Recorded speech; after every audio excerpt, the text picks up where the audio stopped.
देवरिया से बड़ी खबर, मुख्यमंत्री योगी आदित्यनाथ और सदर विधायक शलभमणि त्रिपाठी को मिली जान से मारने की धमकी। आखिर कौन है ये धमकी देने वाला, क्या है पूरा मामला, आइए जानते हैं। उत्तर प्रदेश के देवरिया जिले से एक सनसनीखेज मामला सामने आया है। मुख्यमंत्री योगी आदित्यनाथ और देवरिया सदर के विधायक डो शलभमणि त्रिपाठी को जान से मारने की धमकी दी गई है।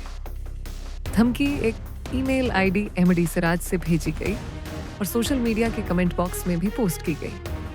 धमकी वायरल होने के बाद पुलिस तुरंत हरकत में आ गई। जांच की जिम्मेदारी साइबर सेल को दी गई है। ईमेल आईडी, कमेंट बॉक्स और आईपी एड्रेस को ट्रेस किया जा रहा है। देवरिया के एएसपी विक्रांत वीर ने कहा है, धमकी को बेहद गंभीरता से लिया जा रहा है और जल्द ही आरोपी को पकड़ लिया जाएगा।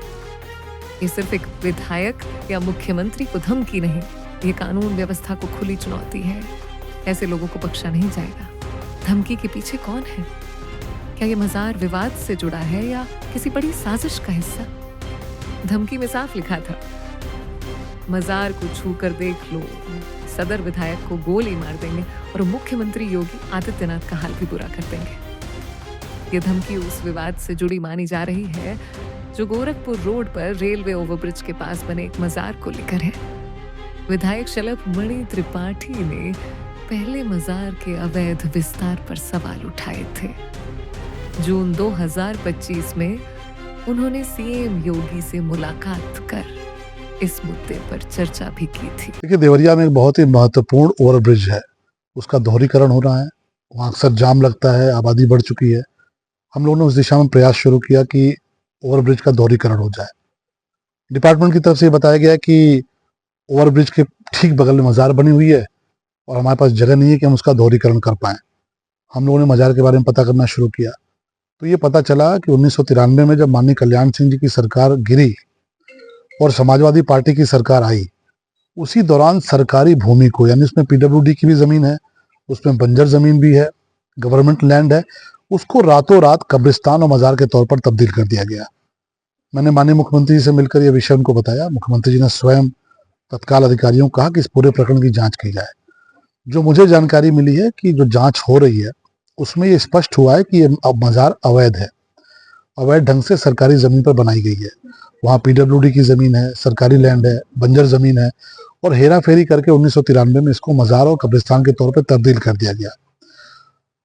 हमारे बहुत ही वरिष्ठ प्रचारक थे स्वर्गीय राम नगीना यादव जी, उन्होंने इस पूरे मुद्दे की जब लड़ाई लड़ी तो उनकी दुर्भाग्यपूर्ण तरीके से बेरहमी से हत्या भी कर दी गई।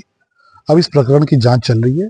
मुझे पूरा विश्वास है कि जो स्थानीय प्रशासन है वो निर्भीक होकर, निष्पक्ष होकर, ईमानदारी से इस प्रकरण की जांच करेगा और मैं अपेक्षा करता हूं कि अवैध मजार जैसे स्पष्ट होता है कागजों में उसको हटाया जाएगा ताकि हमारे देवरिया में ओवरब्रिज का दोहरीकरण का जो रास्ता है वो प्रशस्त हो सके, विकास का रास्ता बन सके। सर, धमकी इस बात को लेकर आपको धमकी भी मिली है? देखिए, धमकी तो अब इस प्रकार की चीजें, कुछ तत्व हैं जो इस प्रकार का काम करते रहते हैं। आप सबके माध्यम से, सोशल मीडिया के माध्यम से ये पता चला है कि किसी ने माननीय मुख्यमंत्री जी को और मुझे लेकर बहुत सारी बातें कही है।